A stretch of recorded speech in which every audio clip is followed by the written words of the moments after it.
Board of Education regular meeting. This is our July meeting. We just returned from closed session. We did take an action in closed session where we made some appointments for several positions within the district, an elementary school principal, high school assistant principal, our Lincoln continuation school principal, and our assistant superintendent for curriculum instruction K through 12. And I will let Dr. Hanson, do you want to introduce them? Thank you. Yes, as Mrs. Lockdawson mentioned, I'm very pleased to announce that we have added 4 new administrators or managers to the district to fill positions that have become vacant because people have moved on or whatnot. And we're right in the middle. We're not all the way done. We need to keep on going before the school year starts on August the 25th. But as your name's read, if you please stand up, I'd like to recognize and present this evening Patricia Tran, who comes to us from Orange County, the Garden Grove School District, where she's been a principal for 5 years, and she'll be serving at Alcott Elementary School. I'd like to introduce Diana Ochoa, who comes to us from, you can keep standing, Tricia, thank you. Diana Ochoa, who comes to us from Alvord School District, where she spent the last 7 years at La Sierra High School as assistant principal, and she'll be as the assistant principal at North High School. I'd like to present Pamela Mashana, who comes to us from Pomona Unified School District, and she will be named as the new principal at the Lincoln Continuation High School District here in Riverside. And last but certainly not least, I'd like to present Mr. Antonio Garcia, who comes to us from Riverside County Office of Education, who will be appointed this evening as the new Assistant Superintendent of Curriculum Instruction K through 12. So, welcome.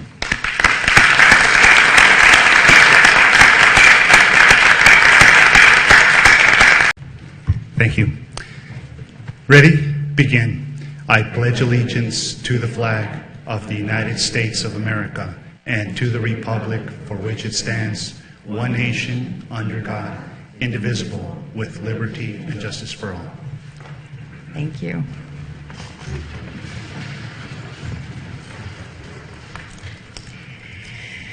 Our first item on the agenda is a presentation from the Southern California Gas Company. We've received a rebate check. I'm going to ask Dr. Lewis to come forward and speak to us about that. Mrs. Lockdawson, Dr. Hanson, members of the board, I'd like to introduce Oren Williams, our Director of Maintenance and Operations. He's worked with our energy managers and worked with Southern California Gas Company for this rebate check for this presentation. So, Oren. Thank you, Dr. Lewis, and good evening, President Lockdawson, Superintendent Hanson, and members of the board. As I call their names, I'd like them to come on down, but we have a very brief presentation of a rebate check that we received from Tim Wallen. He is the Commercial Industrial Services Senior Manager, and Dave Christedja, Account Executive, who we deal with on a regular basis, as well as Mike Fitzgerald and MJ Guile, who are our energy managers. They've been working together to fill out rebate forms and make sure that we got every cent. And so I'll let them give you the update. Thank you very much. On behalf of the gas company, we would like to thank the Riverside Unified School District for participating in the Energy Efficiency Incentive Program. And I'm very happy it's available to you guys. So from that, I'd like to thank you all for allowing us to participate in this program. Thank you. Thank you very much. And our environment thanks us as well. I think I love the money, but I love it that we're not pumping out nasty things into the air. So that's great. Thank you. Thank you.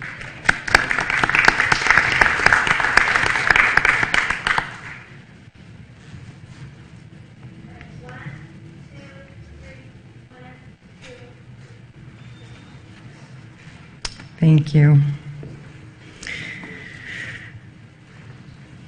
And we're continuing with energy saving measures, correct, Dr. Lewis, as we move forward? We've managed to get a lot of low-hanging fruit, but we've also implementing new conservation measures in this coming year. Is that correct? Okay.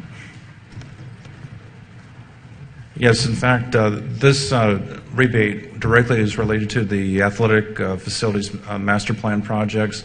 Because we used energy efficient equipment as well as our thermal heating system for the pools, that's the result of the rebate. So we'll continue to design that into our projects. Great. Okay. Thank you.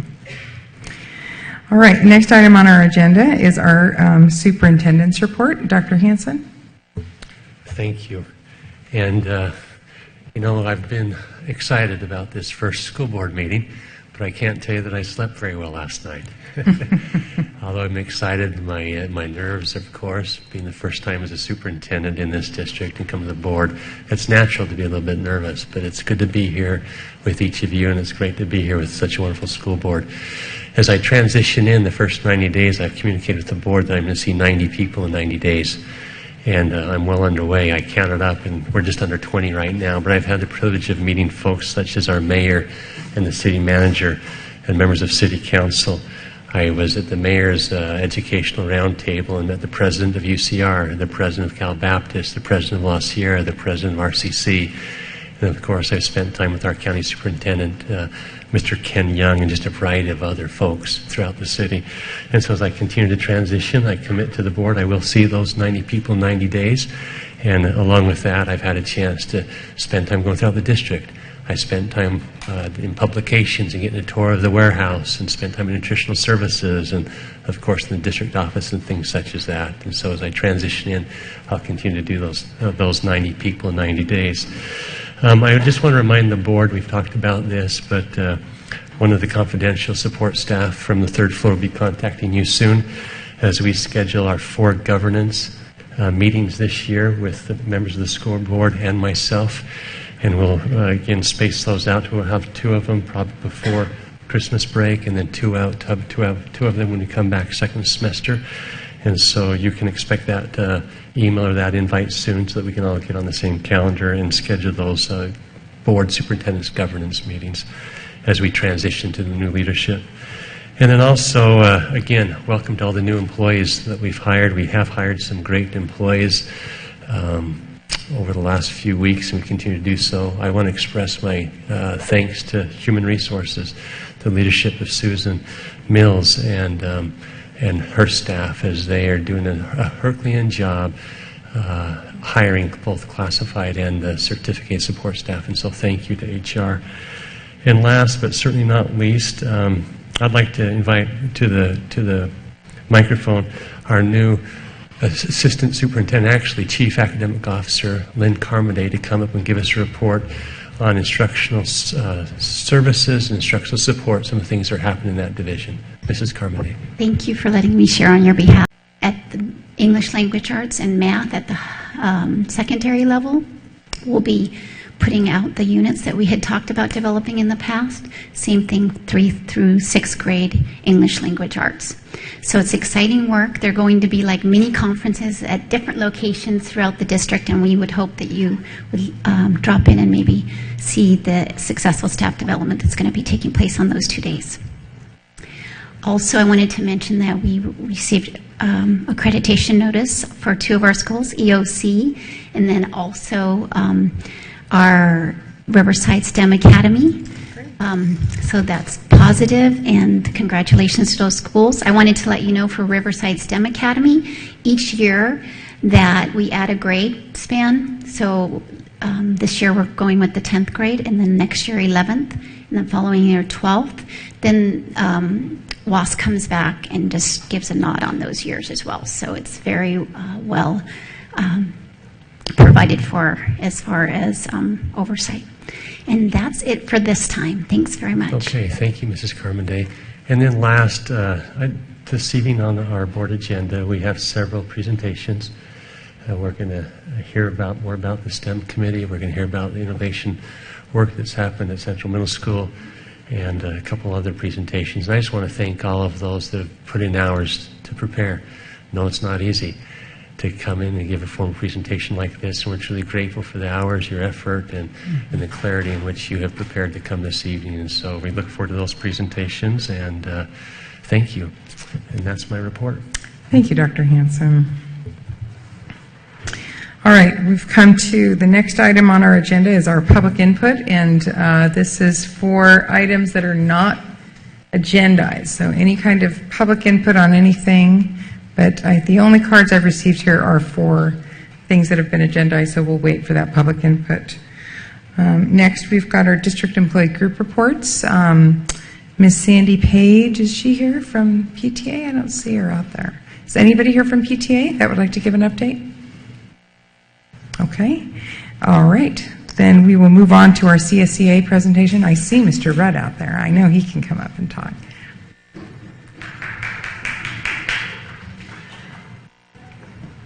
It's nice to have fans, Mr. Rudd. Yeah. Thank you very much. Mrs. Locke Dawson, Dr. Hanson, member of the boards. Excuse me.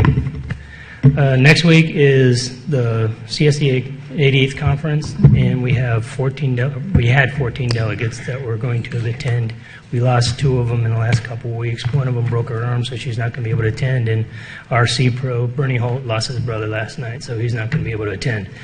During the week of CSEA, the conference, there's lots of learning days. Wednesday this year, we're going to have one whole day of just learning for everybody. We have paraeducator seminars for them. We have maintenance operation seminars for people from M&O. We have food service workers for the new nutrition services going in. They have the new LCFF studies that are going in, and they're going to be teaching us that program too. And this is also the time of year that CSEA votes. Usually every other year we vote for our new officers. This year there's no officers running, so it'd be next year in Vegas. But this year we're doing, I think there's 5 new resolutions to change the laws and bylaws of CSEA organization. And basically that's the gist of it for CSEA week. But we also have 3 new employees that are going to be jacketed union stewards that are going to be attending. They're going to be walking. And they're Carrie Aldis, our first vice president, David Tovar, our third vice president, and Suzette Williams, our second vice president. They worked hard this year to get their jackets, and hopefully we'll get them this week for them so they can walk next week with them. That's great. That's about all for today. Thank you, Mr. Rudd. I appreciate that.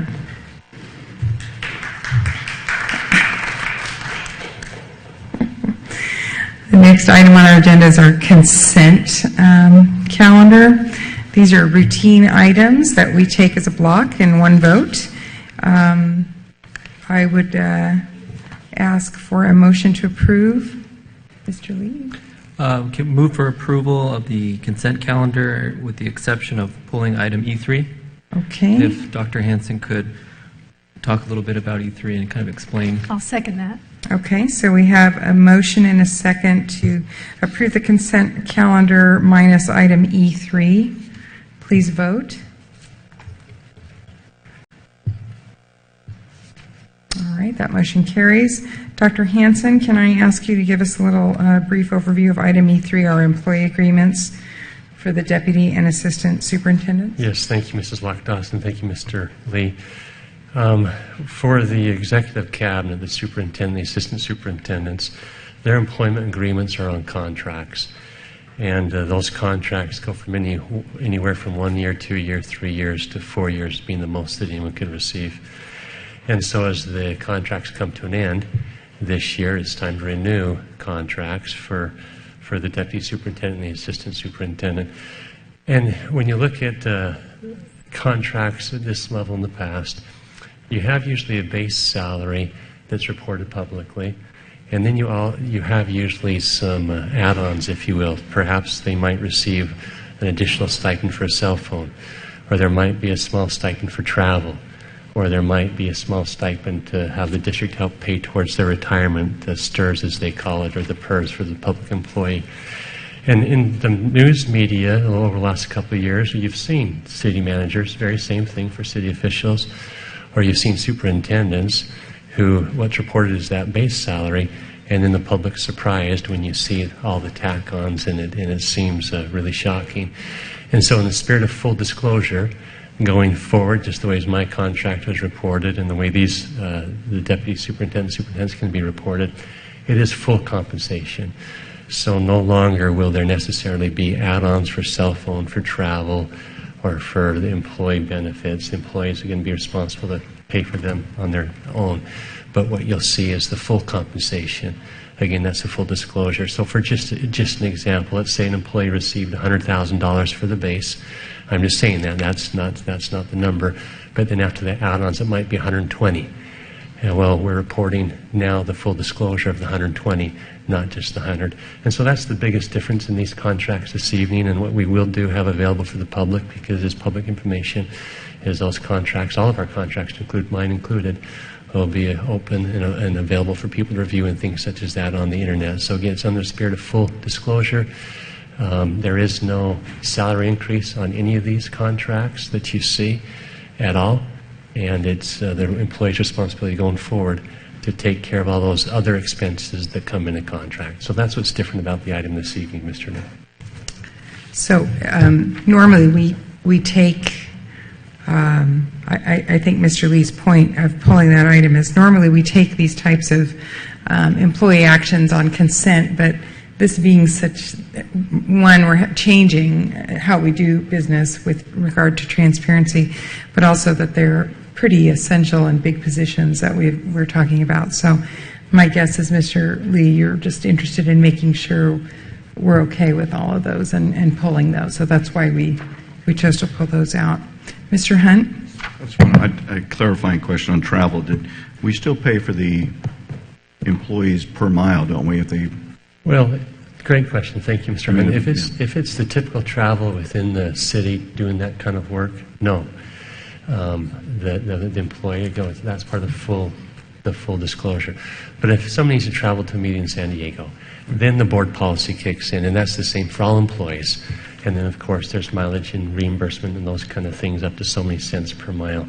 Or if someone needs to travel up to Sacramento for something, of course, that will be reimbursed to the employee. But in the city and the district, taking care of everyday business that a superintendent and the executive cabinet members take care of, that's part of the full disclosure, already being compensated, and they're on their own to take care of those costs. And that was equitable? I mean, and I know your cabinet's different than before, but I'm just going to pick on Ms. Paredes. As over our elementary, I mean, she was going to every elementary school during the year. I mean, she does a lot of, more than maybe someone else, but I'm not going to name a name. So is it still equitable for people that have that kind of responsibility? Yes, it is. It's equitable across the board. Okay, thank you. Thank you for the question. So, Dr. Hansen, those contracts will be available upon request if folks want. They just need to contact your office. Is that Yes, correct? that's for correct. public viewing? Okay, thank you. All right. Okay, Mr. Hunt. Oh, I'm sorry, Mrs. Cloud.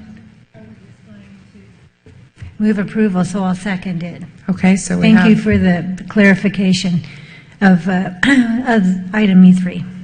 All right, thank you. So we have a motion by Mr. Hunt and a second by Mrs. Cloud to approve item E3. Please vote. That item carries. Thank you.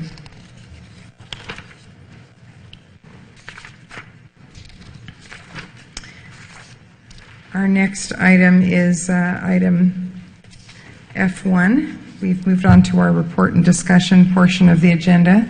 And tonight we are going to hear back from several months of work by our STEM Vision Ad Hoc Committee.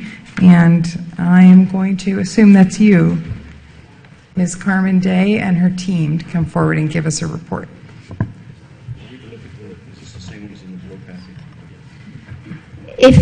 First, let me say good evening to Board President Locke Dawson, Dr. Hansen, and esteemed board members. And then let me tell you that this board presentation in your packet is on page 181 to 198, so you can find it as we present.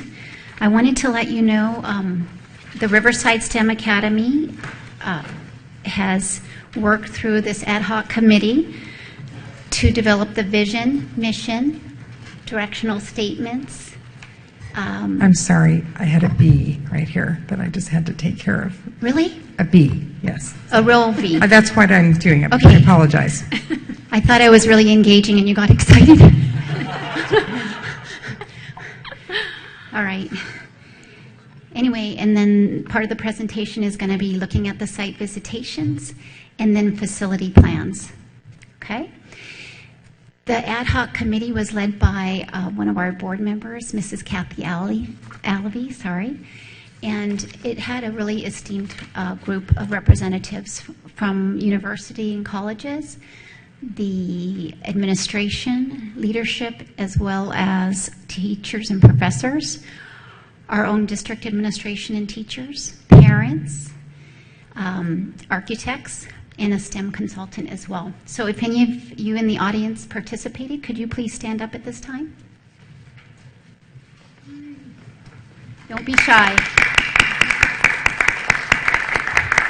And I wanted to take a moment to express the appreciation on behalf of the board and educational services as well. There were 20 members total, and there were 4 meetings that took place. The presentation tonight is going to be provided to you by Cheryl Simmons, Secondary Director. Also, Dale Moore from the Riverside STEM Academy, the principal. A teacher as well, Eric Mayhew from the Riverside STEM Academy, and then John Mills, principal of LPA Architects Incorporated. Before we start, though, I just wanted to mention next steps, which it may seem a little odd, but I think it's pertinent for you to kind of see what we're thinking as, prior to the presentation as an entire district. So we know we have, specific to the STEM Academy, that we have plans, short-term plans, and discussion of long-term plans, but also district-wide we need to have some long-term plan discussions. We know that. Also for next step, we know that for 14-15 we're implementing the 10th grade program, but we will also be having an additional discussion about the 11th and 12th grade program as they come our way, and we need to start working on that immediately. We're also going to be recommending a board study session to look at a 5-year STEM plan for our district, specific to the Riverside STEM Academy as well as STEM across our entire district. So at this time, I'm going to introduce the principal of the school, Dale Moore. Thank you, Mrs. Cameron-Day.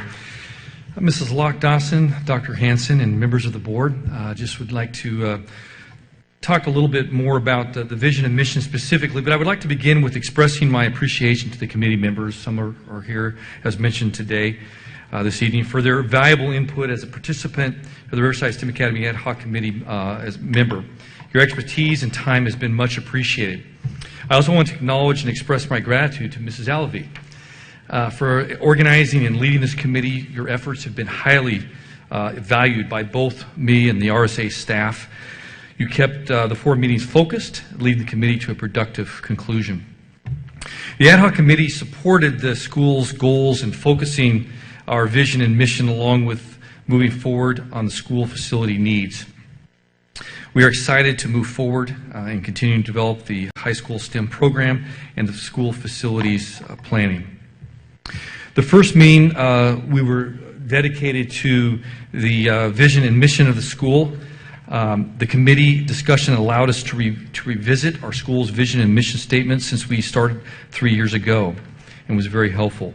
In brief, the RSA's vision, which you have on page 3 in your packet there. In brief, the RSA vision is focused on preparing students for STEM higher education and careers with the mission of providing a collaborative, technological, and innovative learning environment. Next, Mrs. Simmons will present the 11 directional statements that we all agreed upon in the committee. Mrs. Simmons?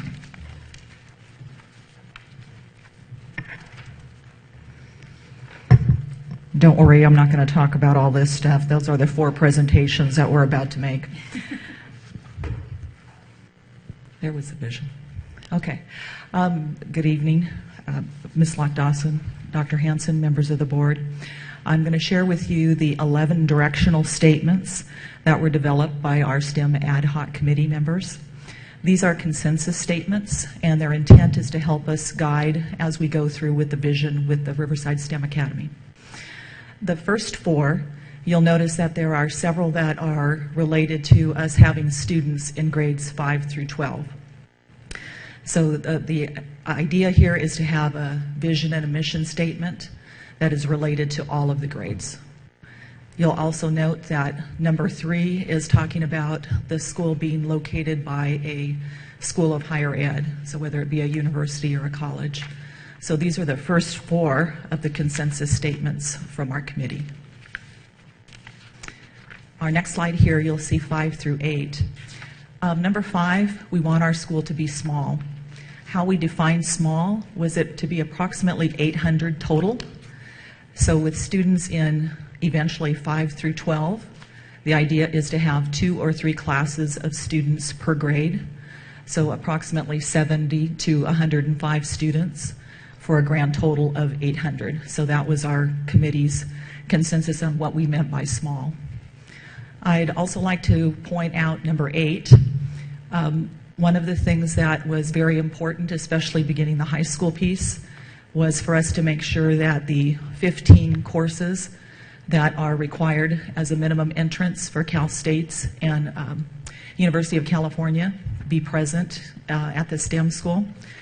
So one of our recognitions is that some of those courses may need to be taken online, with it being a smaller school. I also wanted to mention number 10. One of the things that the committee decided is there needs to be a discussion about advanced placement courses. So for example, a discussion might include if we are able to have our students take university courses, college courses on the campus with professors there and receive credit for high school in addition to credit for college, that perhaps we wouldn't need to have advanced placement courses. We don't know if that is the case at this point, but that's an example of the discussion that we know we need to take. And then finally, our 11th directional statement is kind of a summary after looking at the other 10. And so based on that, and I want to read this one to you because it flows into the next parts.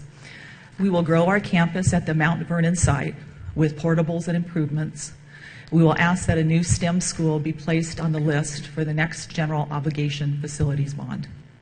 So you're going to see as our architecture group comes up and talks with you, you'll see some of these 11 directional statements in the planning, and you'll also see where we're going with that. Just to make sure we're all on the same page, the Mount Vernon site is referencing where the site currently is for the Riverside STEM Academy. With that, that's the presentation on our directional statements. I'd like to introduce Mr. Eric Mayhew, who is a teacher for Riverside STEM Academy. Thank you, Mrs. Simmons. Thank you, President Dawson. Thank you, Kathy, for starting this, and Dr. Hanson and board members. Thank you so much.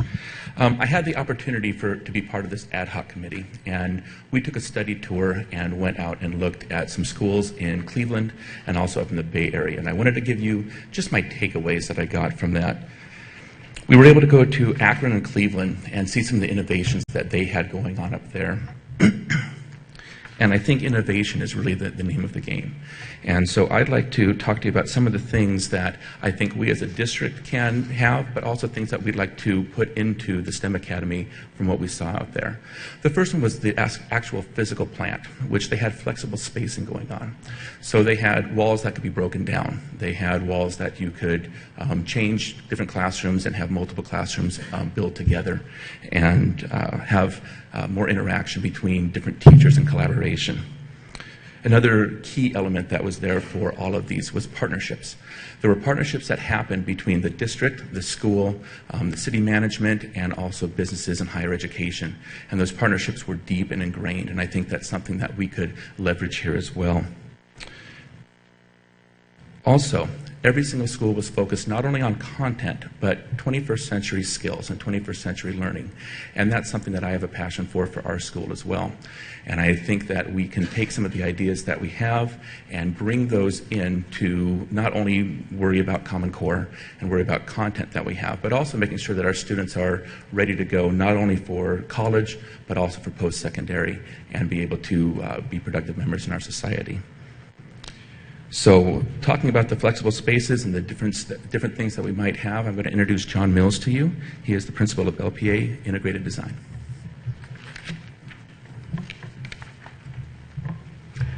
Good evening, President Locke Dawson, Dr. Hanson, welcome to the district, members of the board. It's a real pleasure to be part of this committee. Appreciate your leadership, Mrs. Alavey. You did a great job. Anytime you want a presentation job with LPA, you have it. You did a fabulous job. Let me advance forward here to our... So I want to bring we talked about vision and touring of some other representative examples that give us kind of guidance about where the program could go throughout the country. But I want to kind of put some context here locally to where the site really is. And there's been a lot of discussion about the importance of being near a university. And of course, you can see right here, we're in the southeast portion of the district and very, very close to UCR. So I think that connection that the committee put together and how important that is to a STEM kind of program, unique STEM program, how great this site is in terms of providing that opportunity for the kids. It's something we saw in also the other schools when we visited Ohio and up in the Bay Area, that regional connection to that secondary kind of education is really critical, and I think that's something unique to explore here as we look at this site as a viable place for the program. You can see that it's just a spectacular site, and when you think about an opportunity for kids to be in a unique program and a setting that is just inspirational on itself, just in terms of the environment, it really is kind of unique site the district has. It's currently part of your reserve of properties, and one that I think has a great opportunity to evolve and be repurposed for whatever this program is determined to be in the future. But we did want to take a quick look at how we deal with kind of short-term issues of growth, because we have a program that's in place. We're matriculating into the high school grade levels, so we wanted to kind of walk you through how we're going to handle that in the coming few years, so we make sure the program keeps moving on site while we either plan to do a permanent facility on this site or look elsewhere. This will give us some time to get to that point. So in terms of the short term, we've already been working over the past few months to consolidate some of the locker room facilities. If you look at the two kind of orange rectilinear elements there, those are kind of the locker rooms, and we've been able to consolidate some of those facilities to open up some additional classroom space. So that allows us to get the 10th graders on this coming year and keep the program growing and matriculating into that high school level. As we look to the 2015-16 years, the 11th grade comes on. It's really important to have some more sophisticated kind of science laboratory space for those kids to utilize. So we would be proposing to add a couple of science relocatables that would give them that kind of extra facilities to support their program as the students become more advanced in their studies. At the same time, we know we'll have kids that are likely going to be driving as well, so we're going to have the impact of potentially some students driving and we need to park on campus. So the site does offer the ability to expand our parking area, which we propose to do in this year in preparation for the 11th graders coming on board, as well as reconfigure the entry drive. We know we have some kind of drop-off and pick-up issues there, so we can clean up some of those issues and make it just easier to get on and off for our parents and our students during this interim period. Now, as we move into 2016-17, those locker rooms will move up into the playfield area, which is the highest elevation there, down to the lower right-hand side of the screen. Probably really where their most proximate benefit is. And then where they used to be, we'll put a couple of new classrooms. We'll repurpose those rooms to be classrooms, then add one more relocatable. And that'll get us to be able to accommodate our 800-student high school for an interim period of time. And during this period of time, we could be studying other options, whether it be on this site or other sites the district may want to have us look at. But the site is quite unique, as I stated before. It actually has 4 kind of different levels, and I think in some respects that creates some challenges, in other respects it creates some great opportunity.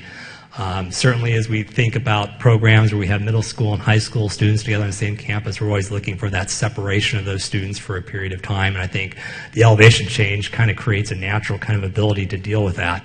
It creates other challenges in terms of just getting students around the campus, so I would say as we kind of get into studying the site a little further, we're probably going to look at a combination of both having some level change, but maybe going from 4 to 2 separate levels, allowing the grading operations on site that may be more cost effective than building on 4 different terraces. So we can look at a combination of those things to find out what's most cost effective for the program overall. Obviously, we've already talked about it's close to UCR. There's huge benefits with that. This wonderful kind of natural setting it is in is very inspirational. You already own the site, so to repurpose and take advantage of what you already have, I think makes a lot of sense. And then, as I said before, we can look in terms of the topography, how we manage and deal with that in the most cost-effective way for the benefit of the program and the kids. And lastly, just in terms of next steps, in terms of studying this particular site, not to say they wouldn't study others, but on this particular site, we've had some great visioning sessions. I think the group has come up with a great kind of vision about what the program wants to be. The next step is to really kind of look at the program itself. What are the actual spaces that are needed, the square footage is required, and through that process, that develops kind of the template at which we can start overlaying the site and seeing how the physical program elements actually would fit on this site, as well as any other sites we might want to look at in the interim. Concurrently with that, we can do more site analysis, investigation that we required of any site, topographical studies, geotechnical, environmental studies. We are in kind of an environmentally sensitive area up there, so we want to advance those studies as well while we're developing the program and other things. So that's where we are right now, and it's been a pleasure to be part of the committee. I appreciate the board activity with us, and leadership is most valuable, and the tours were great to kind of get everyone out to see what other people are doing in the country that I think give us some inspiration about what this program could be. So I think if there's any other questions, we're all here to answer those if there's any now, or we look forward to future We study have sessions. some questions from the board. Mrs. Cloud? I have a couple of observations and some questions. First of all, I want to thank the committee and Mrs. Allaby for this, and Mr. Fine and staff for kind of taking this amorphous picture and putting it together and painting it. You've done a great job. It is a unique site, and I'm glad we're looking at keeping it unique and doing some of the things you've talked about doing there.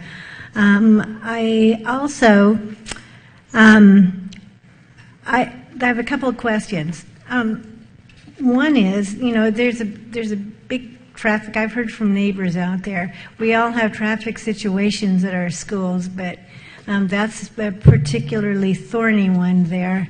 And I want to make sure that we're looking at that, and that this should alleviate that. And then I was also looking at, we need to take a look, and I'm sure this will come up in the study session, of the impact on this school on the district as a whole. Transfers in, accommodations, all those kinds of things we need to look at. And they're not addressed here, but I'm sure we'll be looking at it in the future. And I noticed, maybe you can address this, it doesn't appear that you can transfer into as a high school student, because if it's 70 each year, it's the preceding 70 coming forward. So does that mean then that nobody can transfer in? Well, go ahead. There are, that's a very good question. We actually have taken high school transfers in this year. And because a lot of our students, they have the choice when they hit the 8th grade. Mm-hmm. We have great comprehensive high schools, and so many of them make that choice, and they go to a comprehensive high school for various reasons. And we know that the STEM high school is great for a lot of students, and for other students, they might want the comprehensive experience. So, no, we actually will and have taken in transfers, high school transfers at that. So you're planning on, but that's only if other students transfer out, basically, right? That will be correct, especially in the future as we continue to grow the program. More students, I'm sure, will want to continue their process. But there will always be a number of students, and we knew this from the very beginning, that will want to go out. And so then there'll be other students that come in and transfer in to fill those slots. Well, as I always say, the devil is in the details. So I hope we're thinking about all those little detailed things, because those are the things that can derail a program. So. That's part of why we're having an ongoing discussion too, as we continue to plan for the future. That's great. Thank you for bringing up the excellent questions. Oh, thank you. Okay, Mr. Hunt, and then we have some public comments as well. You want to wait for those, or? No, you can go. Why don't you finish them? Ms. Simmons, can I ask you a few questions, if you wouldn't mind? Since you presented the directional statements. Number 3, we want our school to be, John, you want to put that up, the directional statements? Thank you, John.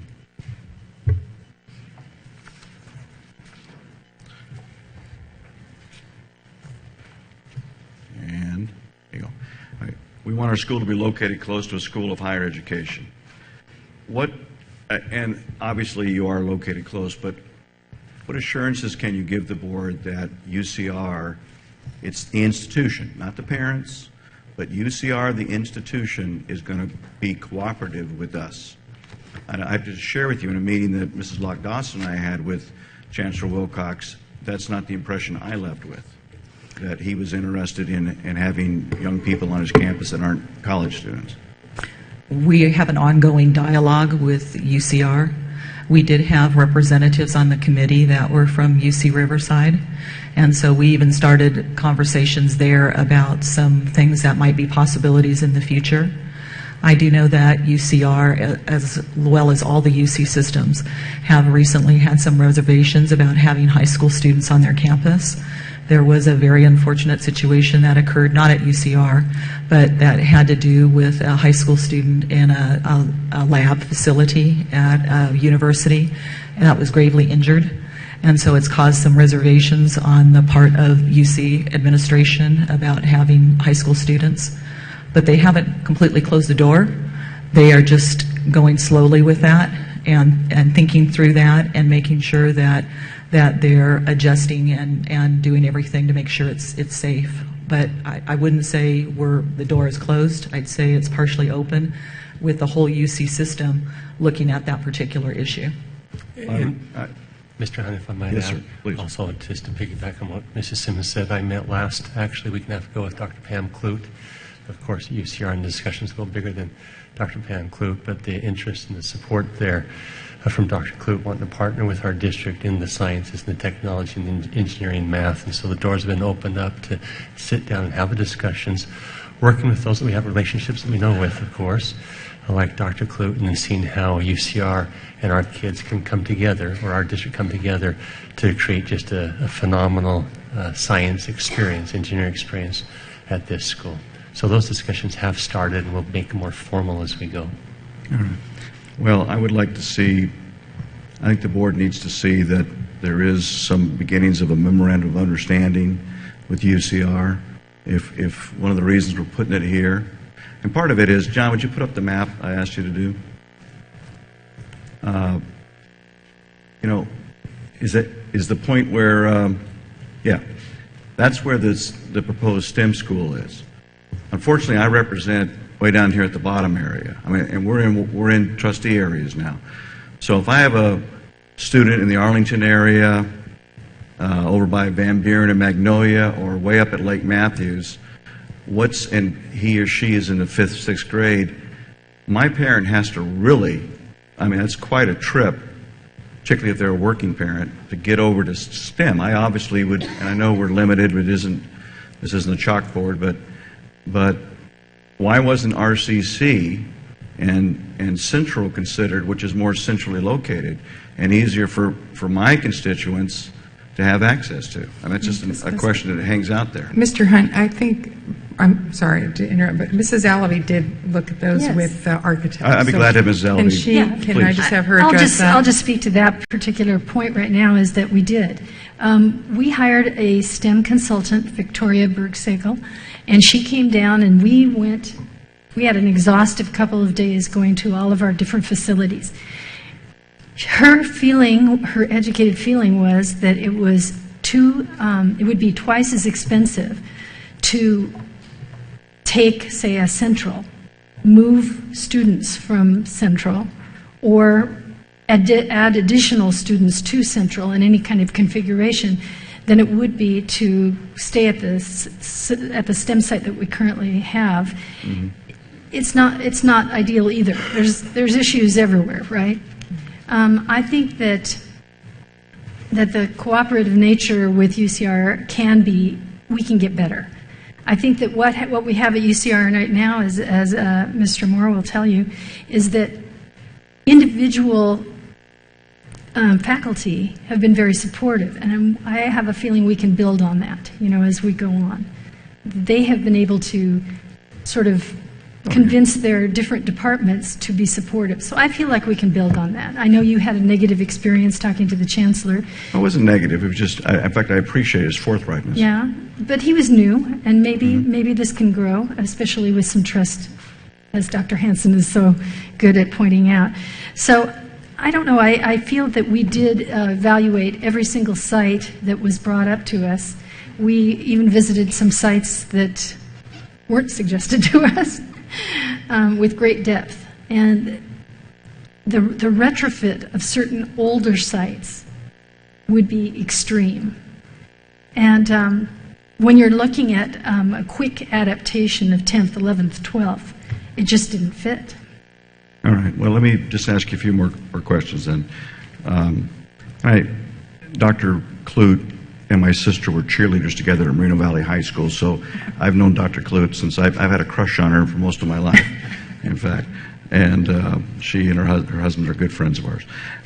Mrs. Allaby or Mrs. Simmons, is there discussion about transportation for students that live very far away, like my constituents do, on the very other end of the district for this unique school?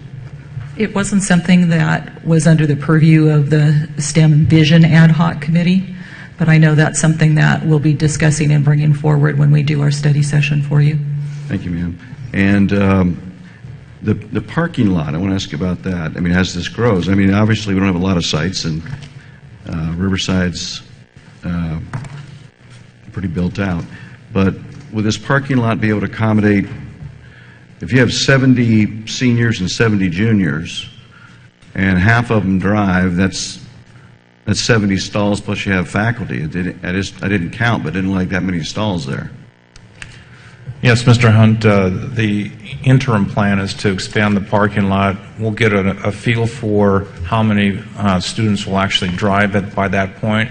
So if the decision is to put a permanent facility there using a general obligation bond as a funding source, we can expand even beyond that and then size the parking lot appropriately.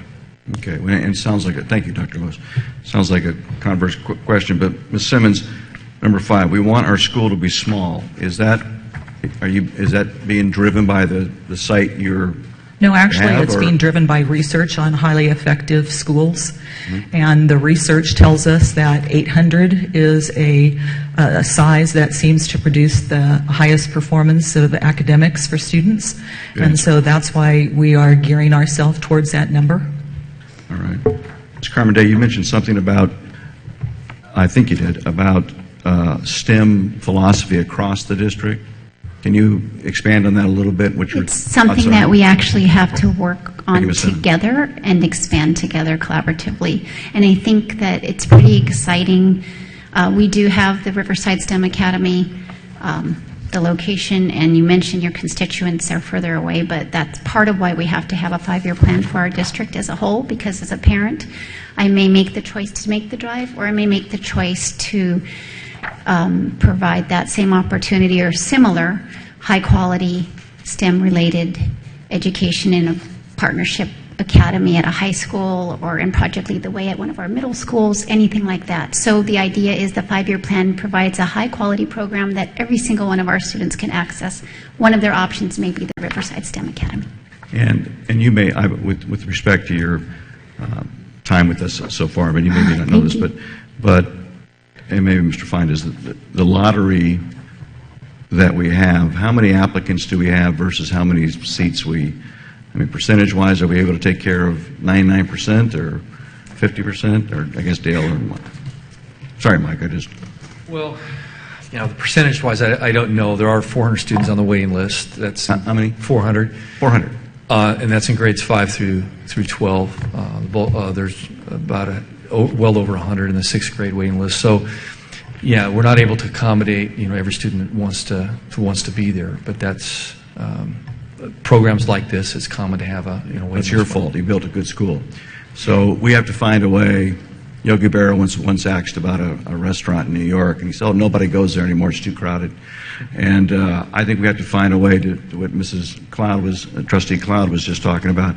We have to make the hard decision. You're going to have to advise us on what we do with this. This needs to be first for the residents of RUSD, and we're going to have to, I think, seriously look at cutting off the Moreno Valleys and anyone else. This needs to be for RUSD. And until it's satisfied for them if there's slots afterwards. That's what this trustee's interest is. But thank you for the report. Very good. Thank you, Mrs. Allaby and Mrs. Lock-Dawson, for your contribution on this. Thank you. Mrs. Alavi, would you like to speak before we move to Thank our you. public? I don't think you're necessarily wrong, Mr. Hunt, about that, but I do think you need to, it's got to be very thoughtfully figured out by the team, because it has more repercussions.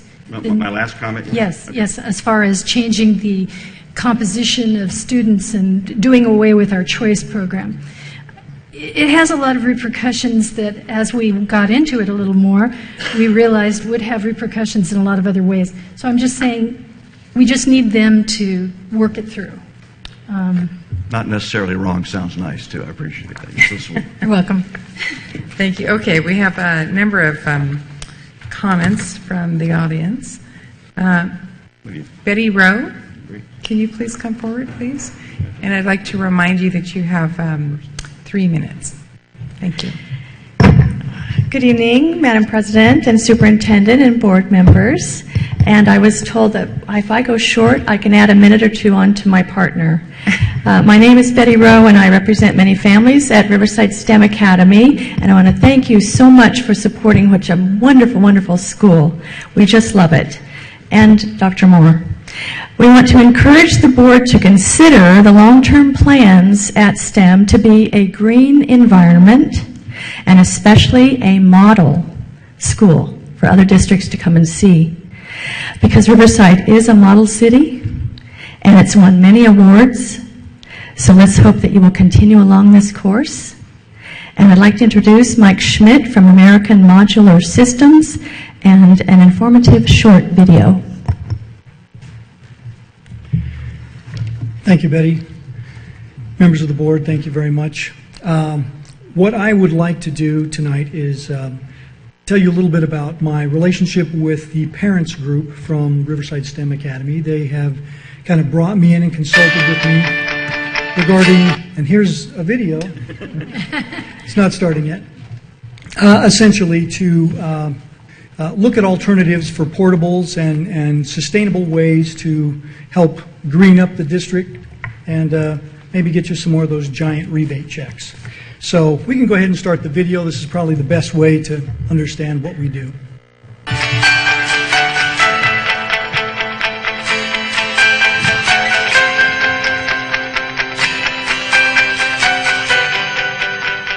Gen 7 was just right for us, and timing was right for a number of reasons. One is that we were putting a building in the middle of the school year, which is really, really tough to do. So that it was built off-site, and they brought it here. There was minimal disruption of the classrooms. The other piece, the obvious one, is the environmental piece, the sustainability. You know, one of our goals long range is to really teach kids about the practices and the principles of sustainability. There's no better way to do that than to have a building like this. And this building has become a teaching tool for the kids. They see it in action, they understand it. In a place that cultivates education, it can be something that also is an added bonus. You know, we're learning about different topics, but also realizing we're in an environment that will also help us in the future. I don't often have a class that is 50 minutes of showing a video, but I very frequently have a class where we're doing something, and then I want to watch something for 5 minutes, and then we're doing something else. And the room lends itself to quick physical reconfiguration, and it's also pretty thoughtfully designed. The sustainable part of the campus, I think, reinforces the importance of sustainability in our lives. And we may not talk about it every single day, but the kids who are in these classrooms know that they're sustainable, and they appreciate when the light changes to reflect the sustainability of the classroom. They appreciate the green button that uses sustainable ways to control the temperature.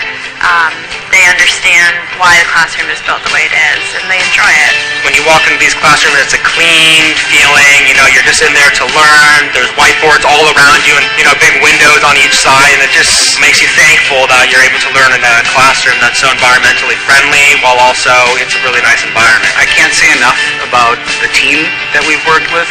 When we've had some questions about how the building operated, because frankly it was a little more sophisticated of a classroom and building than we were used to, they were here. Being in the space is a wonderful experience. You know, it's a wonderful, wonderful space in which to learn and to teach. I feel strongly that we made a really good decision with going with the Gen 7 building, because it actually complements what we're trying to do here on the campus. So this was a building that we installed in Los Angeles. It was the first zero net energy classroom building in Los Angeles. And what we have is a product that, well, it's not only the perfect replacement for aging portable classrooms, but it's also a more cost-effective alternative to site-built construction. And of course, we can complete the project in a fraction of the time. So we see this as something that actually complements or dovetails with a lot of what the group found in the STEM Vision Ad Hoc Committee, and would like to suggest that this is an alternative to portables and something for the district to consider for Riverside STEM Academy as well as other projects in the district. So essentially, the Riverside STEM Academy was looking for, some alternatives to portables, and this was something that we were able to provide. Could you just Okay, explain thank where you, that? Mr. I'm Schmidt. sorry. No, I just want to say thank you. You were our next speaker, correct? You had a speaker card? I did. You're Michael Schmidt. Okay. That's me. I just wanted to make sure. All right, Mr. Hunt? Just a quick, where was that at? I'm sorry. That is the Brentwood School in Brentwood. So it's a private school, but it was a LEED Gold project, and it's you saw the photovoltaic panels. It's a zero net energy product, and it's something that we can do and have done throughout the state.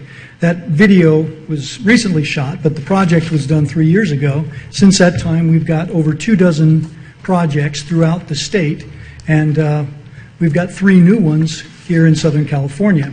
And we'd love to have the opportunity to show the folks at the STEM Academy, at the Riverside Facilities Office, and any members of the board who would like to tour one of those facilities. We'd love to set that up. All right. Thank you, Mr. Schmidt. We will have you touch base with Dr. Lewis over there, our facilities person. Okay. Thank you. Mrs. Alavi? I just wanted, I know we're kind of rushed for time, but I just wanted to say, give my personal thanks to everybody who's on the Vision Ad Hoc Committee.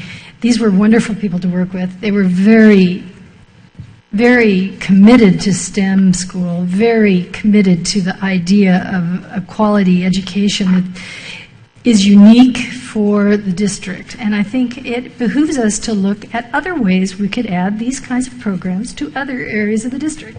I really do believe that parents are looking for these kinds of programs, and just listening to the commitment from them and the interest, it's very inspirational. So thank you to everybody who presented tonight. You did a great job. Thank you. Mr. Hunt? Just one last question for Dr. Lewis.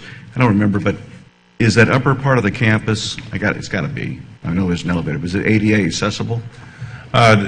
The elevator that we have needs to be replaced. There's going to be some ADA issues that are going to need to be addressed. And I think Mr. Mills mentioned that maybe changing the terracing to reduce the number of areas that could help alleviate some of those issues. How's the, and is it going to become a problem for you when you envision that? How's the wall, RCTC's wall coming along? They haven't started yet. They are starting at Highland first to put that masonry wall in first, and then we'll look at the pour-in-place wall over at RESA. And would that in any way, Dr. Lewis, you think, from LSA's suggestions, would that in any way hinder you in changing the terracing up there? Not at all. Okay. Not at all. Thank you. Thank you, Ms. Ellis.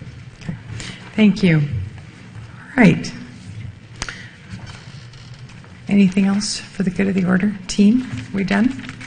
Okay, thank you. And I will say I appreciate it. My daughter is entering STEM in the fall in 6th grade, so she's been on a waiting list for a year for that, which is nice. And this has been something that I think I, as a parent as well as a board member, have been waiting for. And I'm looking forward to next steps, and not sure this is going to come at the study session, but I'm assuming we're going to have a work plan of some kind that takes us forward as these points are implemented and a timeline. Mr. Moore knows I've been hammering on the timeline forever. So and it looks like you've got all the building blocks in place now to talk about how that's going to be implemented and some of the implementation considerations such as Mrs. Cloud brought up and Mr. Hunt as well. So I'm sure those will all be included in a plan going forward. Correct? Am I right? Okay. Thank you very much. Thanks. I have a comment card here from someone named Bianca Washington.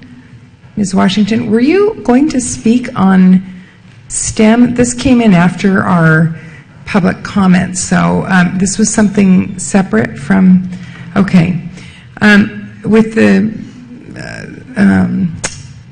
allowance of the board, I'd like to allow Ms. Washington to speak, because this is an item that's not agendized, correct?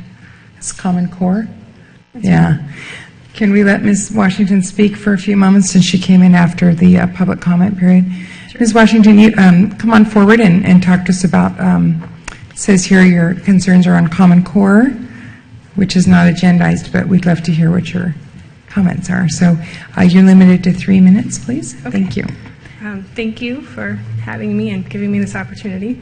I'll try and make it very brief. I myself have just been, I'm sure as you all know, there's been, lots of things in the news and different sources. And as a parent, some of these things are just very traumatizing, and they're very hard to forget. And, even if it was to not be true, it's like you want to make sure it's not true. So that's why I'm before you today. I just prepared a packet of just different sources, just stating how certain things such as, and is my main concern today, is certain books that are supposed to be read at the high school level. That's supposed to go along with the ELA standards. It's recommended reading. I understand it's not mandatory. However, 3 of these books are on the list. It's actually on the commoncore.org PDF list of recommended reading, and they're XXX. I have, like I said, I printed out the different pages of people reporting on this, and they're citing it, and that's what really worries me. Because of the fact that, from my understanding, that these are something from a federal level, not a state level, that it really keeps us from, I fear, from possibly not being penalized or having our student penalized for disagreeing with a teacher who chooses to have this read in their classroom. I'm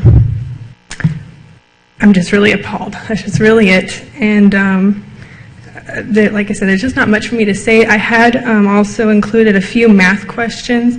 I'm really no person to make a judgment call on this. I believe you guys would know far better than I. But they do raise some concerns. For example, there's a kindergarten question, and it says, which one's similar? Is, mark yes or no if it's the same. So they have like a pie, and it's half, taken out. Same exact one, one's rotated. Yeah, it's the same. Well, they have one that 5-pointed star, then a 6-pointed star. Excuse me, I'm sorry, I'm over time. No, you still got 26 seconds. Okay. And it says the student marked yes. This is an actual copy of a student's homework, and the student marked no, they're not the same. But it would say that's wrong. Yes, they are the same because there's still a star. But I feel if it's supposed to be critical thinking, aren't we supposed to point out the differences and not just generalize things? So there's just, different ways of looking at things, I understand. But I just wanted to bring my concerns before you and give this packet to you. Ms. Washington, what I'd like to do is have you talk to our Assistant Superintendent for Common Core instruction. Okay. She's sort of responsible for implementing this all over our district. Okay. And I do want to let you know that the board members, many of us share your concerns about some of those things. Okay. Those of us, especially with kids in the school. Yeah. And I will tell you that our instructional subcommittee has been asking very tough questions about these types of things. So, okay. Ms. Paredes, would you please sure. give your contact information? Okay. And thank you for coming down tonight. Thanks. Yes. Appreciate it. And thank you, board, for indulging us and taking things out of order here. Our next item on the agenda is a discussion of the Central Middle School's designation of School of the Arts, Innovation, and Choice. And I think Ms. Cowan's going to come talk about this, correct? Good evening, Oh, Board wait a President minute. Locke Dawson. I'm going to introduce... Ms. Carmen Day's back No, there. I'm just going to introduce her. She's special and she deserves an introduction, so she can come up. Okay. And she is just providing an update to you this evening. You can find the update, the board presentation, on page 199. Okay. To 209. And I know that she's been working for the last year on expanding the offerings at Central Middle School and having the designation of an arts, innovation, and choice school. So she's going to go through the presentation. Great. Looking forward to it. Thank you.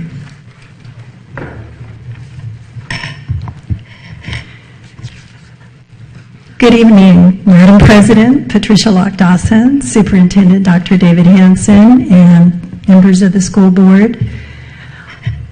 I want to present today for our entire school our thoughts on being a school of arts, innovation, and choice, and our transition in doing that. And I have this turned the wrong way. There. Oops. Some history. Back in the year 2012, our leadership team met with our parent groups, PTSA, School Site Council, ELAC, some representatives from Magnolia School in Bryant, parents concerned about their students having arts integrated within the curriculum at middle school. I'm making this work. Okay. When we worked with these parent groups, we identified resources that were unique and special to Central. And I want to draw your attention in this slide to the first and second bullets there. Of course, you're aware of our amazing Lou Vanderzeel multi-purpose room, which has state-of-the-art audio and visual and a full theater for our students to do presentations. Our proximity to Riverside City College across the street, and just being down the road from the Box and Fox Theater are unique resources that Central has for our students to be successful in high school, college, and careers. With that thought, we thought it the perfect setting for us to be an arts innovation school of choice. And Dr. Miller gave us our support, or his support, based on those resources. Oops. So, we developed arts and innovation goals for our program. And as we all know, strengthening student connections to school is one of our board goals in School Plus 2. And our leadership team realized that providing electives that are interesting, build student skills and knowledge, was vital for our students to be connected to middle school and go on to high schools. And we knew that we needed to increase classes available in those student areas of interest. And we also realized that a great deal of our students don't have the experiences that other students in other locales have in the arts and in technology that increase their language proficiency in speaking, writing, reading, and presenting. So we wanted to provide those. Now we know that you can't do that in isolation. Central is a family. I'll get this to work yet. And if you refer to the slide here, to the first bullet point, we understand we're a family and we can't increase student learning without family awareness of that and them being part of the process. So part of our goals is to make sure that our students and our families are aware of the possibilities out there in the local community for arts, for careers in the arts and in technology, and the pathways that are currently present, for instance, in our schools, North and Poly and also Ramona, that they can take to achieve those careers. And we also wanted to make sure that our at-risk students who are in interventions or special education have more access to taking classes that give them choices in the arts and innovation.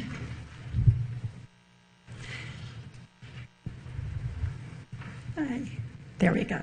So what did we do the first year? Well, we changed our mindset. Usually in middle school, you have a rotation of quarter classes, and we decided it was time to give our kids 2 years of intense experience in the arts or innovation or an elective of their choice. So we brought in dance, and our dance class provided all the genres of dance from ballet through hip-hop. We began a theater class at 7 a.m. in the morning that for the first time, we're so proud of this. It gave our at-risk and intervention students and special ed students an opportunity to take an elective. If they would get up at 7 o'clock in the morning and get there, they could take it. And 44 of our students did that all year long last year. And we're very excited. We currently have 65 signed up for our new year. And so that provided them an elective that they never would have had previously. We added in a computer class with an emphasis on audiovisual production, and we aligned it and collaborated with Polly and Ramona's programs so that our students could use iPads and iMaxes to create all sorts of interesting technological productions. By request, we brought back choir, which we hadn't had for a few years, and we took our art class and made it a year-long intensive program for our students so inclined. Oops, I keep doing this the wrong way. So what are we continuing into the new year? Well, in addition to those classes we added, we have pre-advanced placement AP and AP Spanish, our award-winning band program, piano, guitar, of course, AVID, that provides organizational skills for college or high school and college and careers.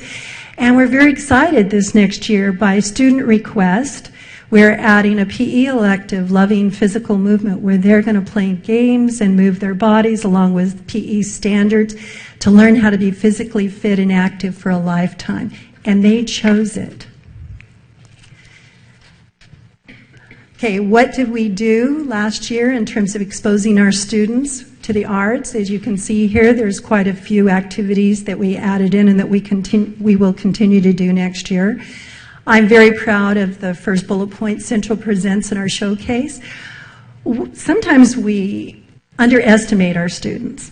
And in this case, Central Presents was done 4 times this last year, and our students ran the entire production. They put the acts together, they orchestrated it, they were the MCs, they ran the whole show, they introduced myself and the AP, and we sat down and they ran the night. They did either productions on the stage or they did audio-visual on the drop-down screen, and it was very well received by our community and our parents. They were very excited about what our students could show that they know in all curricular areas.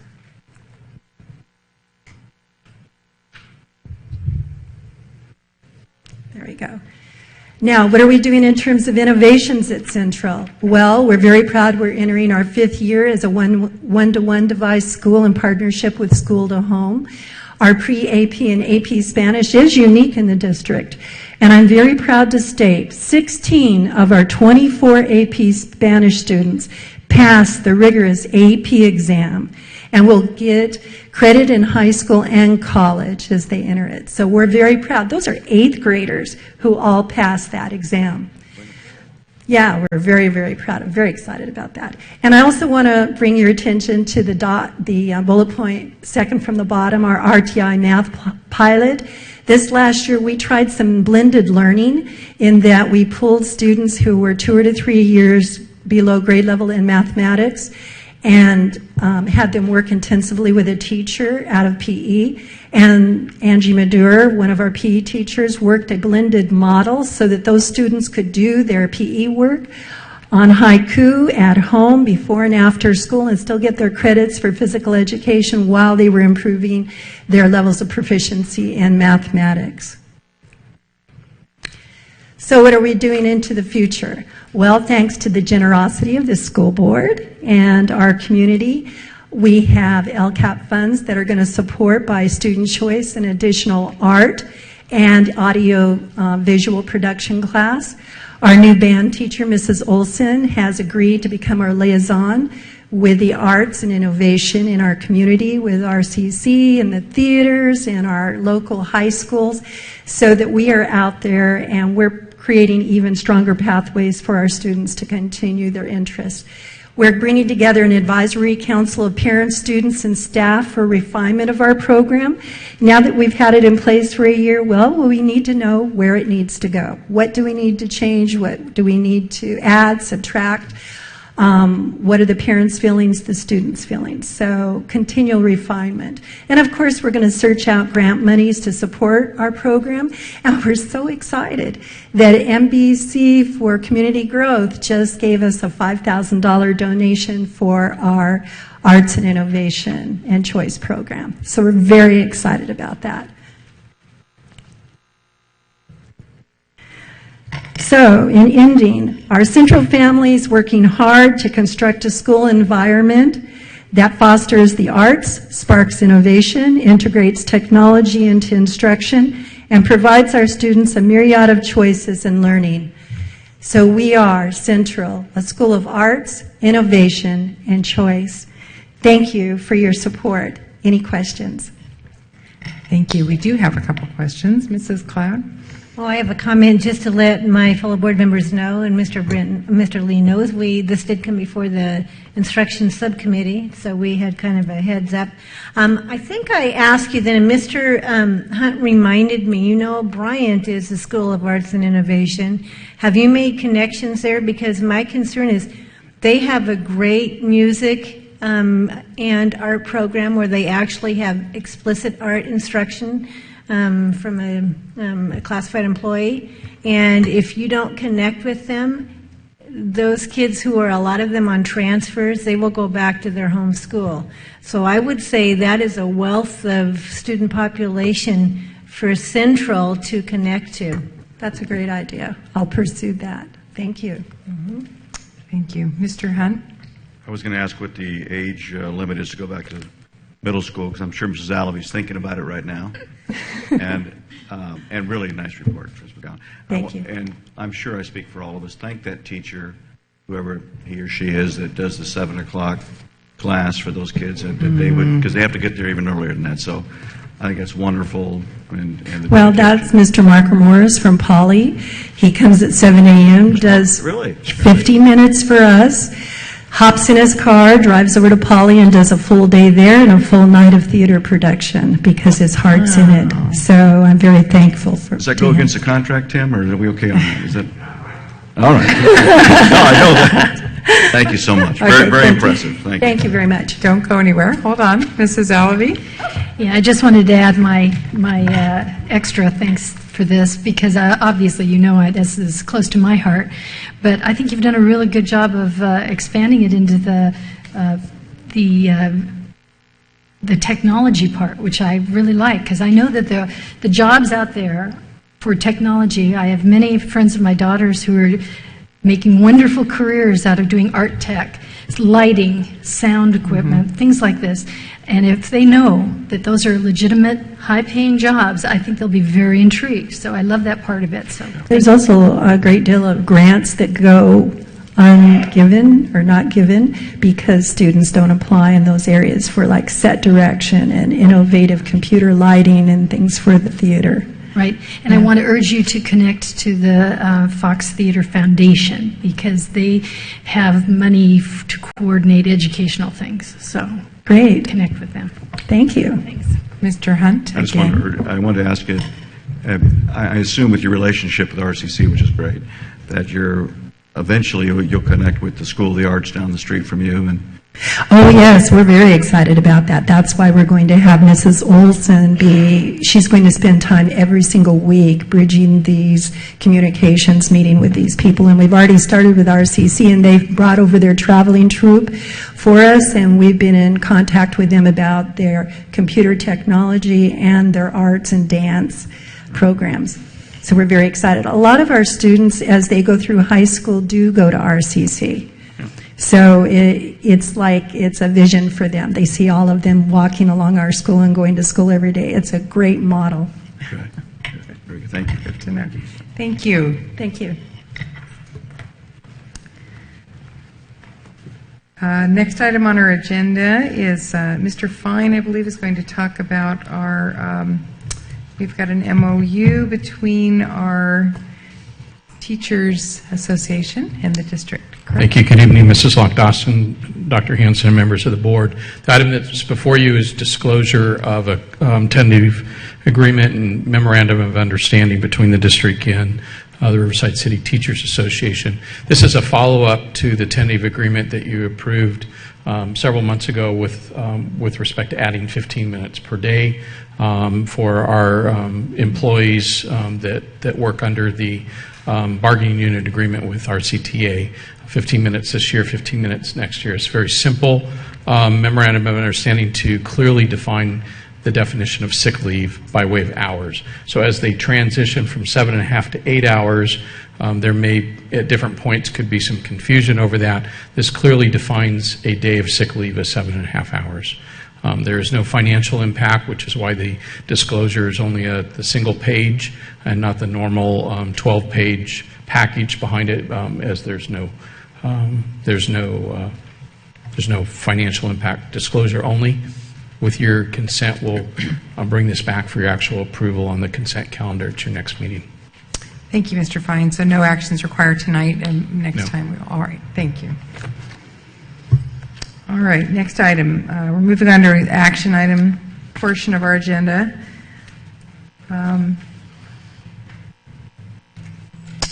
Ms. Carmen Day, we're so glad you're here. Come on down to talk to us about a curricula adoption for our moderate severe special education programs. Good evening again. Good evening. There's no bees right now, so I'm good. So. We are going to make a presentation for action and recommending particular math and mathematics and English language arts curriculum for our moderate to severe special education programs. Here to do that, we have two fabulous special education program specialists. We have Connie Wallen, thank you, and Cindy Hartshorn, as well as Andy Stetkovich, our special education staff developer. So if you guys can join us, that'd be great. Thank you. Good evening, Ms. Walling. Good evening. Do you need your clickers over here? The advance is right there. It's supposed to be here. Good evening, President Lock-Dawson, Dr. Hanson, and members of the board. We're here tonight to request the board's approval for Common Core aligned English language arts and mathematics curricula for our moderate severe special education kindergarten through adult programs. So that you may better understand the rationale behind this proposal, I'd like to briefly share some background information regarding our moderate severe special education programs.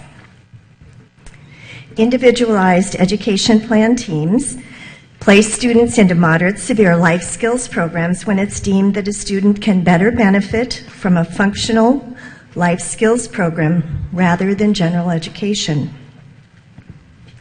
Students receive instruction in functional life skills focusing on reading, writing, and mathematics in order to develop independent skills for adult life. Students take alternate state assessments based on the instruction that they receive, and they are not diploma bound and therefore may remain in the school district until 22 years of age. Thus, the reason why our proposal includes our adult program. District-wide, we have 50 classrooms that provide functional academics and life skill instruction, kindergarten through adult. We've broken them down here by elementary and secondary. We have 24 elementary classes at the schools listed that you can see. I'm not going to name them. Some of these programs are for students with, or specific for students with autism, and others address students' needs who have more significant disabilities. At the middle school level, 5 of our 7 middle schools have programs. Again, we have one autism-specific class and then a couple of classes for students with more significant needs. All of our comprehensive high schools have at least 2 classes. I believe Ramona has 4, Arlington has 3. Again, significant needs are addressed as well, and we also have 1 high school autism class. 4 classes serve our adult students at Project Team, which is located here on the Riverside Adult School campus.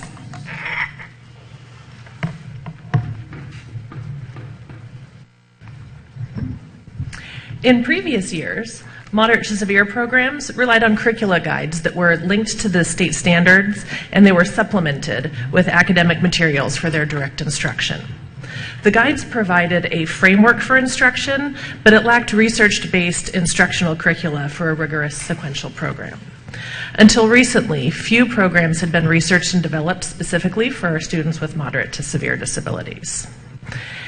After researching a variety of newly developed instructional materials, meeting with vendors, and contacting school districts nationwide, the Special Education Department recommends the following Common Core aligned curricula for students in grades kindergarten through 6. The English Language Arts and Mathematics materials through attainment were specifically designed for both students with intellectual disabilities and students with autism. The materials utilize manipulatives, visual supports, and technology in a structured, systematic lesson format. Differentiation scaffolds are embedded in both the attainment and the Unique Learning System supplemental program. Diagnostic, formative, and progress monitoring assessments are built into both programs in order to inform instruction. For grades 7 through adult, Unique Learning System is a web-based program that allows for interactive whole and small group instruction, as well as providing downloadable lessons with multiple levels of instructional supports. The English Language Arts and Mathematics curriculum is tiered and age-respectful for students at all ages and cognitive levels. With this program, students can receive Common Core aligned curricula that is varied and appropriate to the student's grade level of instruction.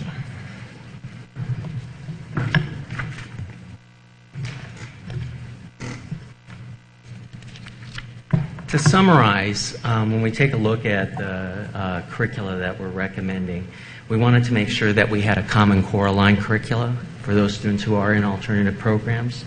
We wanted to make sure the instruction was hands-on, experiential, that went from concrete to abstract. And we also wanted to make sure it involved evidence-based practices. And so we took a look at that very carefully. The other area that we thought was very important is that it was sequential and consistent from kindergarten through adulthood. The next area I wanted to just kind of give you a little bit of background is our process we've gone through as far as going through this particular adoption procedure. We met with our teachers, our committee of teachers, and reviewed a variety of curricula. And teachers recommended the curricula that we're presenting here before you. We presented, Cindy and I, at the June 10th meeting of the Community Advisory Committee about the adoption process. On June 18th, we provided a presentation to the Instructional Services Subcommittee with some additional detail regarding the programs. Then a public display was placed, a display of materials ad was placed in the press enterprise and also on the RUSD website in both English and Spanish. We also placed an advertisement in the press has a kind of a complimentary or an additional paper that's a Spanish language newspaper. We have had the materials on display on the second floor from June 19th to July 18th, and we left forms there for any people that wanted to preview the materials. We even had a laptop computer, showed them how to log in, and they could leave comment, or if they had additional questions, they could contact us. And we received a few pieces of feedback from the community regarding that, and also potentially teachers. From there, we also have a plan pending board approval of implementation. And that plan consists of the following. We would plan to train our staff at the Common Core Staff Development Days, both teachers and instructional assistants, on August 19th and 20th. Our plan would also include follow-up training, which would include classroom walkthroughs, designated support training days, as well as using our group meetings where our teachers meet regularly to talk about curricula, procedures, that sort of thing.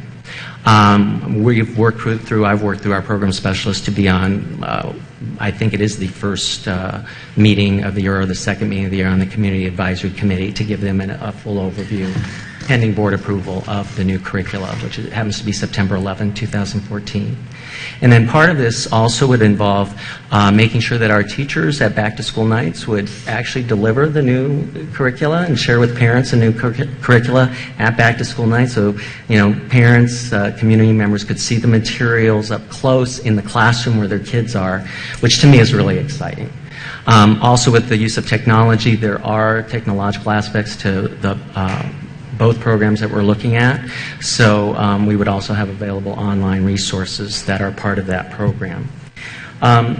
When I look at as being just part of this team, and also the fact that I've been here since '98, switching from another district, one of the areas that I think is of great importance is that our kids that are enrolled in moderate to severe programs have a high quality curricula and materials available to them. And in the past, very little research has been done in this area. Most research is done on kids with mild to moderate disabilities. But in the last about 4 or 5 years, they've begun to do more research in this area. So now companies and commercial programs are developing curricula that actually meets our kids' needs. So basically, I'd like to just say that we're recommending this curricula. As far as our moderate to severe classrooms for this school year. And we're excited because we feel it truly meets the needs of the students. We want to thank you for your consideration, and we're happy to answer any questions. Thank you. Thank you, Mr. Stekovich. Mr. Hunt has a question. Thank you, Mrs. Lockdoss. I hope I pronounced this right. When you have a name like Hunt, you do Stekovich? Yeah, good. All right, good. Are we doing enough? I'm all for this. And, we approved on consent calendar for Mr. Fine to sign a $2.5 million agreement on child development, and you're up here asking us for $70,000 and it's renewed at $20,000. Are we doing enough as a district for these children, for these young people, that will be my fellow citizens in years? Absolutely. I think it's a legitimate and important question to answer, and I'm going to let my colleagues answer it, and I can give my input as well. Sure. Regarding it. Speaking to the mic, I'm getting old. I can't hear as well. I think this is a beginning. So I think we'll be looking at some more supplemental programs down the road as they're developed, particularly from the Attainment Company. But this is a start, and it's a huge start. We've needed it for a long time, so we appreciate your support. Oh, yes, please. And if I could just add Yes, one ma'am. more thing. Part of my research when I had contacted the school districts nationwide, we had started with looking into the Unique Learning System program, and when I contacted LA Unified, New York Public Schools, the school district in Texas, they were actually the ones that gave us some information on the attainment program, so those districts are using both of those programs together, so that's when we had also started looking into some of the additional materials. Could you also teach the board member just something you in your presentation, only because it jumped out and I'm still learning, is manipulative? Hands-on materials. Hands-on Things you can touch and feel. Okay, thank you very much. There's no dumb questions, right? No, All that's right. right. You need to go hang around a preschool. Then you know. And I just want to add to that, I think by having at our elementary level books that our kids can actually hold with beautiful color photographs, because a lot of our kids learn through symbolic representation, their language, and they need that, and also having some of the technology components we haven't had in the past. The excitement, just looking at the materials makes me excited, because we've seen that they've done some direct research on students with moderate to severe disabilities, and that has not been done before. So to see what students can gain with the use of the right curricula is really important. Having that curricula actually aligned to Common Core, you don't think of that. You think a kiddo with a severe disability, we cannot align it, but with the right type of curricula, our kids can reach many higher expectations than I think sometimes the community at large might give them credit for. And so we're excited about having the right types of curricula so they can reach their potential. Thank you for your answers, all of you. Can I just say one more thing? I think, too, the word age-respectful was on one of the slides, and for years we've had difficulty finding age-respectful or age-appropriate materials for our older students. Even though their reading levels might be very low, it was very difficult to find those materials that talk about a high school soccer game or football game. So this particularly is of utmost importance. So thank you for your time. Mrs. Cloud? I just have a comment and see if my memory serves me correct. First of all, I have to say we have a great special ed department, just so everybody knows. They have done a lot of work in giving our students, our special students, some curriculum. And in the past, it hasn't been coordinated. I know you touched on that.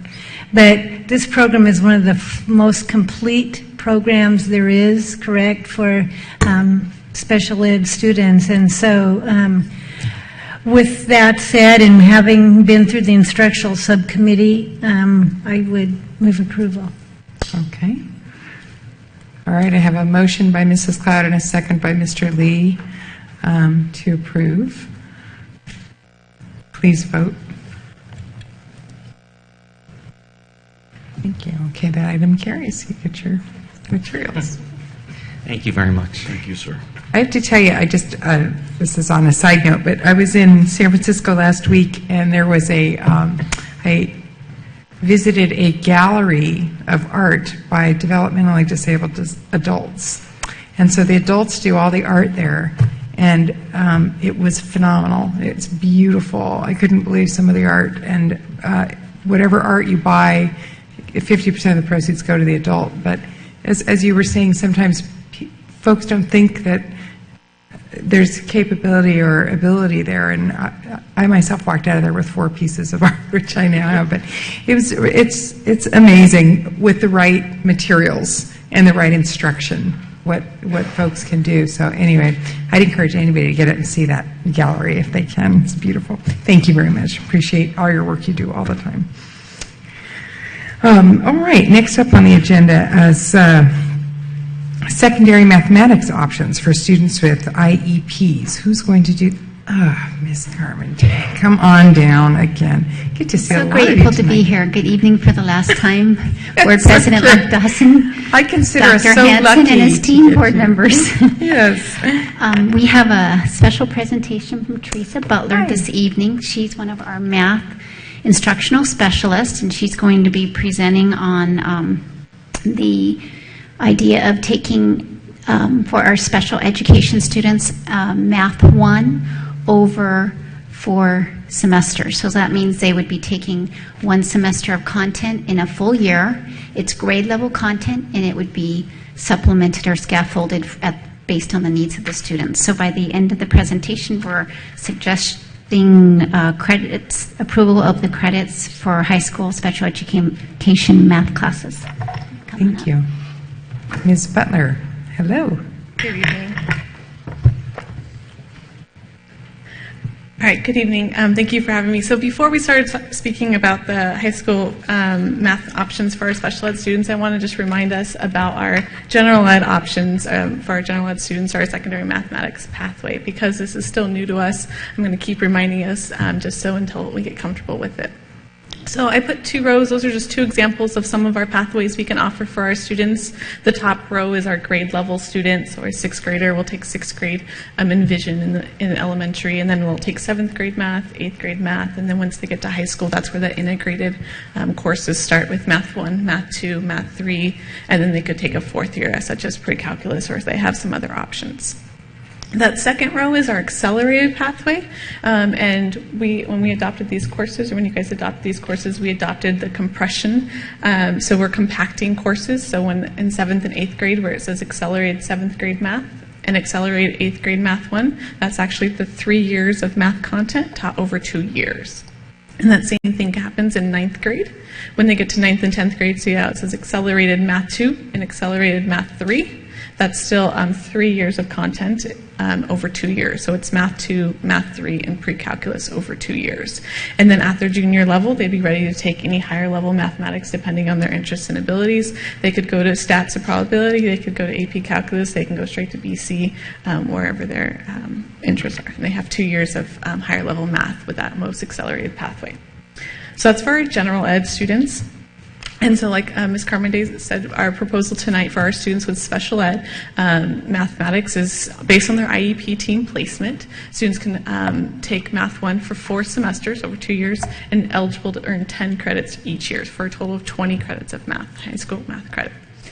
So I just want to thank Erin Vanderwood and her team for putting some data together. So when we came to this proposal, we wanted to get some more information of who these students were looking at and get a better idea of what students we were talking about. So Erin Vanderwood and her team pulled together some data for us so we could look at it.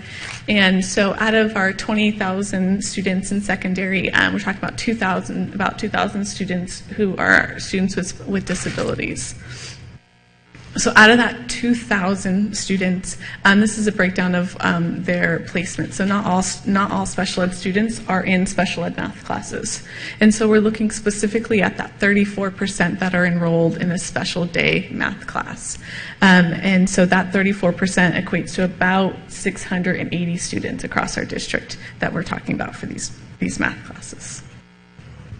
So Daniel Patterson was able to pull some data for us on our current students. We wanted to look at data to see what our current students are doing in our SDC math classes before we move forward with the proposal. And so he was able to pull the 2013-2014 cohort and starting with their freshman year, what class they were enrolled in. And this is only students who were enrolled in a special ed math class. So 21 of them were enrolled in the special ed algebra, whereas the 113 were enrolled in a special ed pre-algebra, and then that was the progression as they went. So then out of those students, 2 of them went their sophomore year to geometry, a bunch of them, 108, went to Algebra 1, and then to pre-algebra, and so forth and so on. And so out of that cohort, we had 1% or 1 student who was A through G eligible. And that was A through G eligible, not just in math, but in all the categories of A through G. So looking back at that freshman, out of the 21 students who took Algebra 1 their first year, 7 students passed that in both semesters and were able to move on. As compared to that second box, 97 students who took it their sophomore year, so they took pre-algebra and then their sophomore year they took algebra, 66 of those students passed both semesters in 1 year. So that told us the students really benefited from some kind of additional support than versus going straight into a Math 1 course or an Algebra 1 course their freshman year.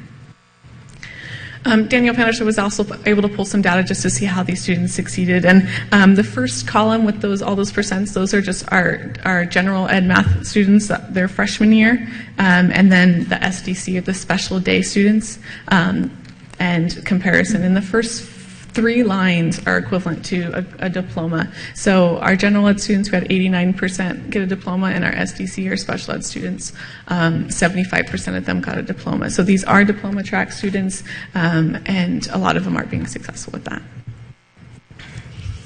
So to highlight some of the things that we are proposing with the Math 1 over 2 years, so semester 1 would be taught in the first year, and then the semester 2 standards would be taught the second year. As the students with IEP enrolled in this class, they can earn the total of 20 credits of high school math graduation credits, and they can also still have access to the A through G pathway. And the next slide I'll show you is they still have options. This is just one option to accommodate their needs. And then also with teaching the course over 2 years, it was really clear that we didn't want to just teach it slower, but we wanted to also build in the support throughout the years for our special ed students. So there'll be built-in scaffolding support, supporting standards to support our students in their mathematical content.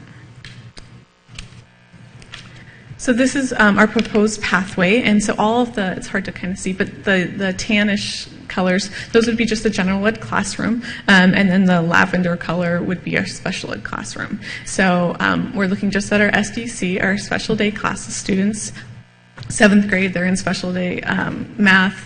8th grade, they're in special day math, and then in 9th grade, they have some options. And so I just want to remind us that all placement is based on the IEP team. They determine placement. So they can determine the student's ready to go into Math 1, just like with the general ed students, and that top row is the general ed pathway, depending on their mathematical ability. We wanted to provide additional options for them, so this is what the proposal is. So that bottom row is if they went straight into Math 1, Semester 1 from their 9th grade year, and then Math 2, Semester 2, their 10th grade year. And then once again, depending on their IEP team, they could go into General Ed Math 2 and continue on that sequence, and they could finish their A through G that way, or they could, what would bring forward would be, if board approval, do this similar idea with Math 2. And so with that, our recommendation for approval is that offer 20 credits for Math 1, 10 credits per year for our students and IEPs enrolled in a special math class. Are there any questions? Yes, of course, you know there are. Ms. Cloud? Just so the fellow board members know, this did come through the instruction committee actually twice, because it was a big piece to chew, and we didn't think it was probably refined and understandable enough. And so I appreciate staff going back and looking at it again. Personally, it's not without, I'm not without some concerns about it, but I'm hoping that we're going to be monitoring the performance of the students and keep in touch with the teachers and see, what's going on. We'll trust Teresa and her gang to do that.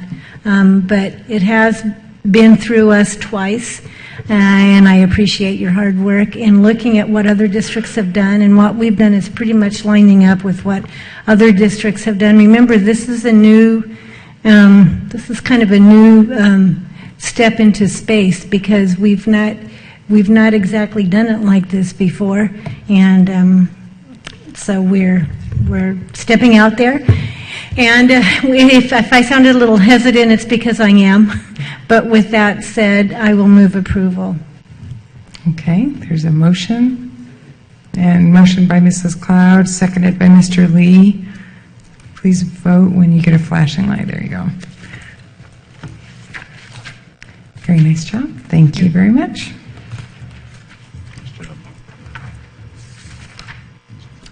Board, are we okay to go without a break? Can we finish, or does anybody need a break? You okay? Do you need a break?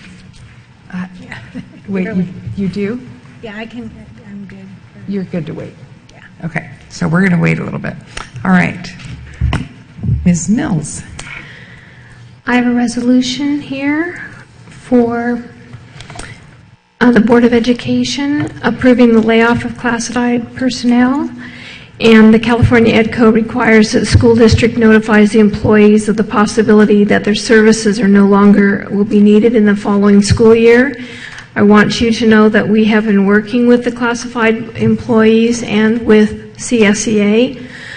Recently, on July 15th, at our negotiations, the district agreed to contact each employee who will be losing hours, position, or money to share other opportunities available to them in the district.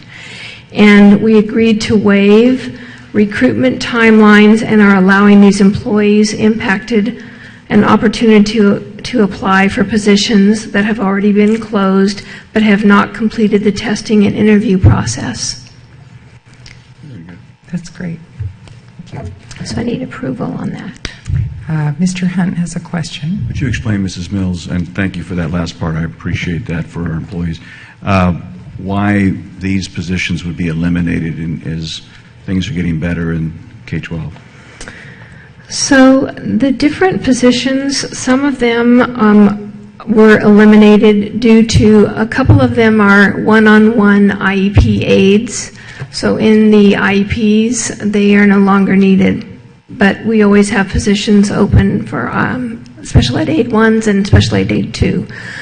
One of our after-school programs was not funded for some of the techs that we have working there, but we also have 4 help desk analyst position open that those people can apply for. So although those have gone, we have schools that were cut in their categorical funds, so they were no longer able to fund positions. But for a district this large, the positions are few, and they did bump some other people, but we now are laying off, in the end, people that have 2- and 3-hour positions. Well, I thank you for your hard work on this and your dedication to it. I would move approval of the resolution. Second. All right, we have a motion by Mr. Hunt and a second by Mrs. Cloud to approve. Please vote. That item carries. Thank you, Ms. Mills. I think are you our next one as well? Yes, thank you. Okay. The district has a declaration of need for fully qualified educators. The county each year looks at the teachers that we're hiring and what credentials they have. On the fourth page, it shows that we are going to be probably needing some single subject emergency credentials along with some special education. For the first year, we have plenty multiple subject credential applications, and in fact, on EdJoin, we had 500 applications. Wow.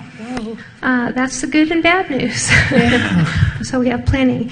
But for single subjects, we still have difficulty with math and science.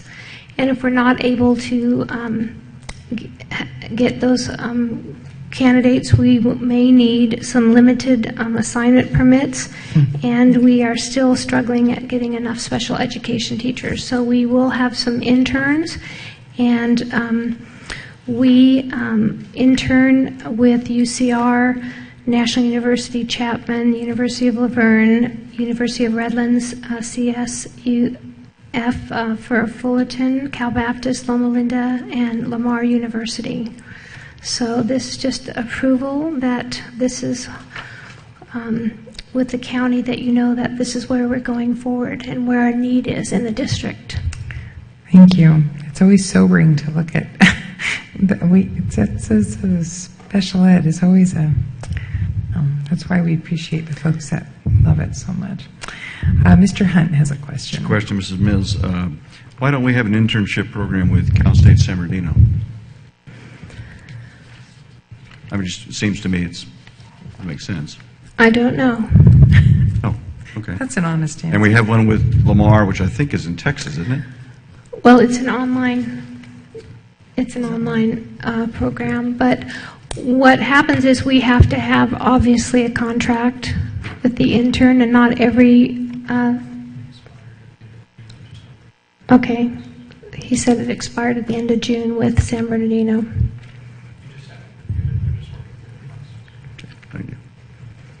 Edgar Bergen over there. So. All right, Mrs. Cloud. Sorry. Oh, Mrs. Cloud. Did you move approval? Go ahead. Just a quick question about how many. I mean, I heard what you said before, but do you have any idea how many we'll need this time? That's what's on this page. I mean, how many? Single subject 15 and special education 20. I overlooked it, I guess. It's on page, I'm looking at 246. Oh. 246. I didn't go all the way to the back. I'm sorry, I don't have your page numbers. I should look at that. Oh, yeah, there it is. Excuse me. That's okay. So we have a motion to approve by Mr. Hunt. Second. Second by Mrs. Cloud. Please vote. All right, thank you. That motion carries. All right, can't believe it. We're at the end of our board meeting. So let's start with our board members' comments. Mr. Lee, we haven't heard from you all night. Would you like to go first? I know I've been quiet. Not for any particular reason. I did have lots of thoughts about the STEM school and the committee that has been meeting. I'm very thankful that there's that dedicated group of parents and stakeholders that took time out of their day to try to better our school district and the kids that are going to be attending that school. But I think a lot of my comments would be better saved for a study session. They're more long-term planning and content, so I'll save those for a study session. I did want to share, I shared with Dr. Hanson that last weekend, my family and I went with, there's a DLI, dual language immersion, parent advocacy group that meets regularly, and the parents have been getting together and planning summer activities for their kids to keep practicing their foreign language skills. And so they had it at Cellar Door Books up in Canyon Crest. And there's about 40 kids, 50 kids, and they got a professor from UCR to read a couple of children's books, and then they all headed over to a local restaurant where they had already arranged with the staff there to only speak Spanish to the kids. So I just thought it was a really good example of parents kind of taking control of their kids and their future, especially if they're going to take on something like a second language in starting kindergarten. And these parents all organized it all themselves, and they're doing another one out to Olvera Street next weekend. So if I wasn't having a kid on Friday, I'd probably go to that one too, because it was really fun, and my kids love to be read to, and they are learning to be bilingual themselves. So Henry especially really enjoyed it. So I'm appreciative of those parents for getting together for their kids and for including my kids as well. And I think that's all my thoughts for today. But I look forward to continuing conversations on STEM. I'm glad to see that. Thank you, Mrs. Alavi, for taking control of this, and along with our principal, if he's still here, because this was something that got brought up, I think the first 3 or 4 board meetings where we had packed house with parents concerned about what is the short-term and long-term plan for STEM school, and I'm glad that it looks like we're getting a hold of it, especially the short-term. I mean, that needs to be addressed immediately, but I do have some concerns about the long-term and making sure we're inclusive of all students. Thank you, Mr. Lee, and best wishes for a speedy delivery on Friday. Mrs. Alavi, would you like to? Thank you. That's very nice. Tonight, my husband is picking up my daughter, who returns after a year in Malaysia. She was teaching in Malaysia for a year, and she is very happy to be returning to the USA. So I'm not there, but it's going to be fun to see her transition back to an American school system. So I would like to request that the board send a formal thinking of you letter to Cheryl Anderson, who's recuperating. So I would like, maybe we could get a letter written to her, and then maybe we could all sign it. I think that would be very, very special. So I will say that. And I agree with Mr. Lee. I think as they start to develop future plans for STEM education across the district, I think that's going to be very interesting to see how we can make it, and a lot of other subjects, by the way, not just STEM, how we can make access more district-wide. So thank you. Thank you. Mr. Hunt? Well, Dr. Hanson, it feels like you've been here a long time. It just seems to be going easy. And at whatever chairs we pick here, I hope that they're very old by the time you leave us, and your staff. Thank you for what you're bringing, and all the staff. I noticed tonight that each time the staff gave a report or a request to something, they talked about research, and that's very much appreciated by us up here who represent you to the public. And we can say, no, that's backed up, and they went to different places. And on that, I want to thank Mrs. Alavi again for tethering the really giving an anchor for this STEM proposal. I'm excited about it. And my comments are just, I want is accessibility. I'm sure that Dr. Lewis and Mr. Fine can look into what the bus schedules might be like, and you know, if kids are dropped off at Tyler or La Sierra, Magnolia or something. But I, of course, want it to be accessible to the constituents I represent on the western end of our great city. And I'm excited about the partnerships that we're forging. Mrs. McCowan over at Central, that's great. That's really what the future's about the partnerships. So, and I'm glad to hear about UCR and the progress you're making there. Thank you. Thank you, Mr. Hunt. Mrs. Cloud. I have a couple of things. If you bear with me, I have something I think is very important. I'd like to read a little excerpt from. But first I will tell you that I went to the Pre-K2 Institute when it was at Highland, and I want to tell you how exciting it was to see roomfuls of teachers with their principal there learning how to teach reading. And a shout out to Mr. Stetkovich and Judy Furman, who everybody thinks are exciting presenters. So I learned some, and I have a friend who actually was reviewing LCAP, paperwork, and she actually saw that in the LCAP paperwork and wondered what it was, and I had a chance to tell her. She's from Northern California, and she said, I'm so excited, I'm going to spread the word. So I want you to know that it doesn't go unnoticed, the hard work you do, and what a great opportunity, and I hope some of our new staff can get out and see that as well. I have found a couple of articles. One is actually was posted on Facebook by a staff member. It's from the Huffington Post, and it was Kieran Chenoweth quoting some things. I will ask Joyce to make a copy for everybody, and I will just read just a portion of it. I'm afraid my copy that printed out isn't the best, but it's talking about the importance of content. You can't get around it. Content is important. And she talked about why in the upper grades, test scores fell. Well, they fell because kids had learned the basics of reading, but they didn't have the connections through content. Knowledge is important. If schools aren't teaching kids an awful lot of content, that is, history, science, literature, and the arts, the same kids who do well on third grade tests can fail later tests, not because they can't decode the words on the test, but because they cannot understand the words once they've decoded them, and they can't understand them because the words haven't been taught. Some kids do arrive at school with a lot of background knowledge and rich vocabularies, usually acquired from discussions at home and a set of experiences ranging from being read to from an early age to being taken to museums. The kids with those kinds of experiences tend to be kids from educated and well-off families, which is one of the reasons that reading scores are so highly correlated with family income and mother's education. If we are to break that correlation and ensure that all children can read and comprehend well, schools need to have coherent, content-rich curricula that systematically teach history, science, literature, and the arts.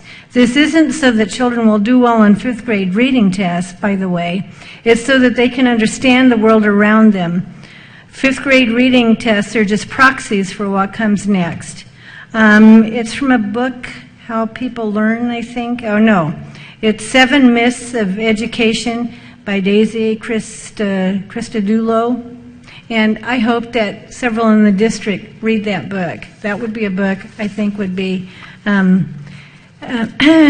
absolutely valuable. There's another book called Where the Wind Leads by Vinh Chung, who's a Vietnamese refugee. He was actually Chinese. And he talks about math. And you know my concerns about math.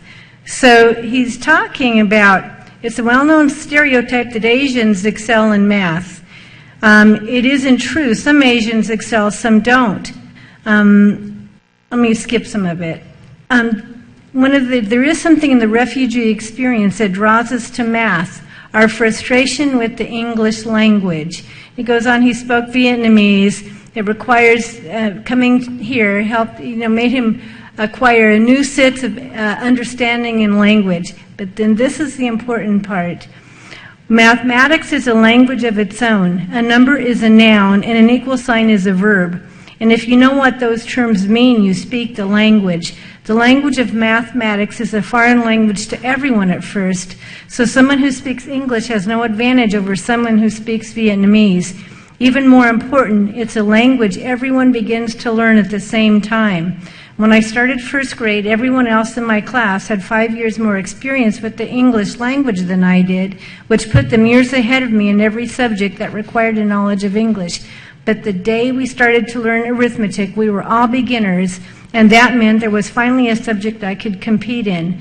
But what really made mathematics attractive to me was it appealed to my desire for justice. Math had clearly stated rules. If you kept the rules, you were rewarded, and if you broke the rules, you were penalized. There were right answers and wrong answers, and they had nothing to do with the color of your skin or where you happened to be born. To me, math was an island of justice in an unjust world, and it gave me a way to finally stand out. That's something I think we need to think about with the changes that are coming in education. And these are so well spoken, I couldn't improve on them. And with that said, I'm finished. Thank you, Mrs. Cloud. Always thought-provoking articles you bring to our attention. Very briefly, I just wanted to say I will not be here for the next meeting on August 11th. I apologize. I'm going to be out of town, and I've asked Mr. Hunt as our Vice President to run the meeting. And lastly, what I wanted to do was thank the entire board, everybody on our board, and Dr. Hansen as well, and our public here for civility and productive discourse. And I really appreciate the board that we sit on here, because I think, and with the input we get from staff, and just we get a lot of very good things done because we have our eyes on the prize, and those are our kids and the education. So just wanted to thank you. And tonight we're going to close the meeting in honor of Linda Therian. She was a French teacher at RUSD at Arlington High School for 33 years. So she passed away recently. So we want to adjourn the meeting in her honor, and I want to wish you all a happy rest of the summer. Thank you. Mr. Fine, I have a question if you have a moment.